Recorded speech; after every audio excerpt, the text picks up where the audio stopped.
Amin. Kualifikasi iman yang kedua. Kualifikasi iman yang kedua adalah bahwa iman yang besar itu adalah iman yang tahan uji. Sekali lagi saya ulangi, iman yang tahan uji atau tahan banting. Itu iman yang besar.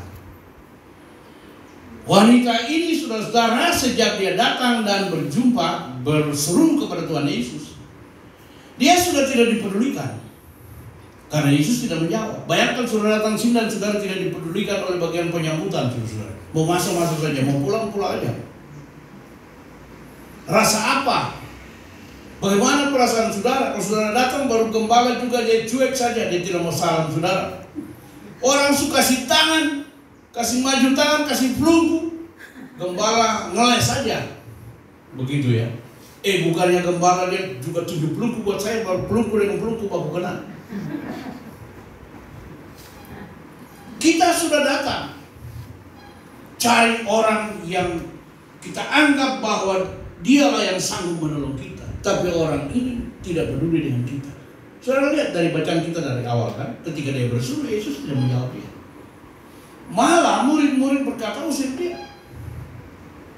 Bikin apa dia ikut-ikut kita, dan dia berteriak-teriak, bikin ribut saja, ganggu tetangga dan ganggu kita apalagi.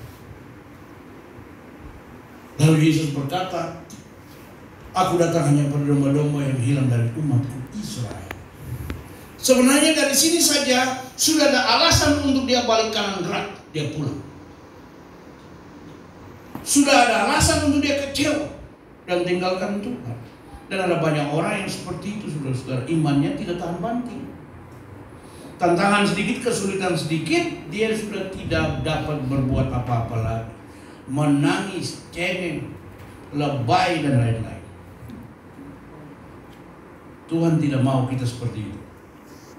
Tuhan mau kita menjadi orang-orang atau pribadi-pribadi yang tahan uji. Amin.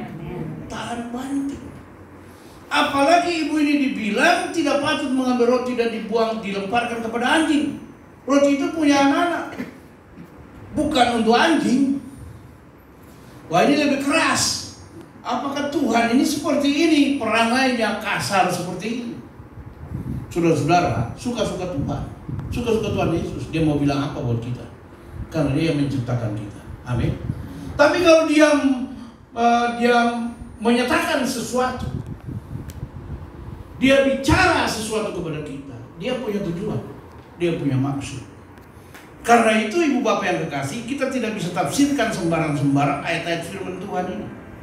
Sebab Alkitab berkata bahwa nubuat itu tidak dari diri manusia, tapi digerakkan oleh Allah. Karena itu tidak dapat ditafsirkan mengikuti keinginan manusia. Orang-orang yang bernubuat, yang berbicara itu didorong oleh kuasa Roh Kudus. Nah, jadi kalau Tuhan bilang sesuatu terhadap kita, saudara-saudara, apa saja yang Tuhan mau bicarakan tentang kita, kita tidak bisa protes. Yang ada adalah kita harus menerima apa yang Tuhan mau lakukan dalam hidup kita. Nah, karena itu saudara-saudara, wanita ini tidak tersinggung. Dia tetap berkata, anjing juga makan remah-remah yang jatuh dari meja tuannya. Hari ini memang saya pakai jas, saudara, walaupun panas. Karena saya merasa hangat itu lebih mantap. Jadi dia berkata, anjing juga makan remah-remah yang jatuh dari meja tuannya. Jadi wanita ini siap menghadapi semua tantangan. Saya harap ibu bapak semua siap menghadapi tantangan di tahun 2022. Haleluya. Angkat tangan dulu, lambaikan tangan. Amin. Lalu kemudian berikan kemuliaan bagi Tuhan. Haleluya. Jangan baru tantangan sedikit saja, hujan sedikit saja sudah tidak bisa bikin apa-apa. Tidak ada uang ojek juga sudah tidak bisa bikin apa-apa. Jalan kaki. Tapi Pak Pendeta, ini kan zaman pandemi, jadi di rumah juga bisa. Oh iya, betul. Tapi maksud saya adalah kita harus jadi pribadi-pribadi yang siap diproses. Haleluya, siap diproses. Karena iman yang bertumbuh itu tidak serta-merta.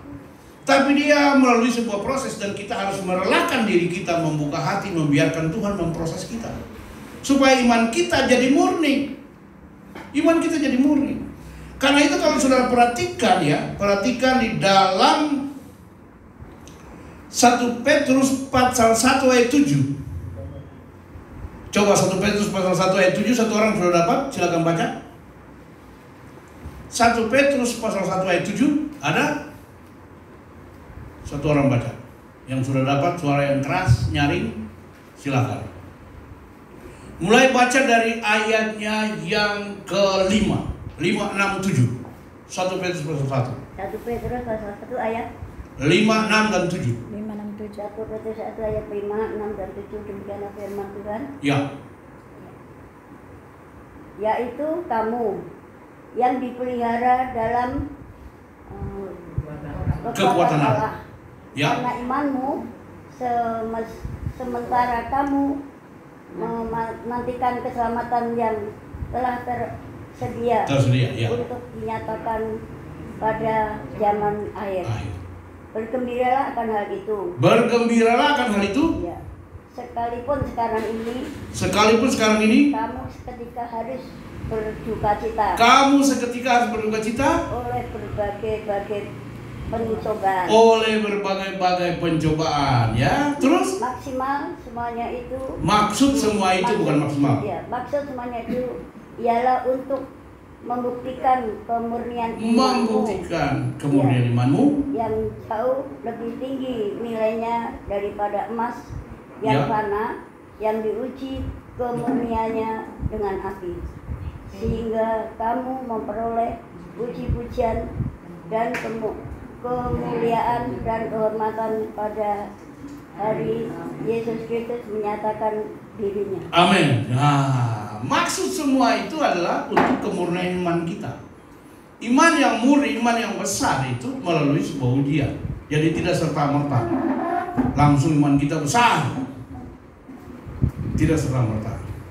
Iman yang besar itu melalui sebuah proses.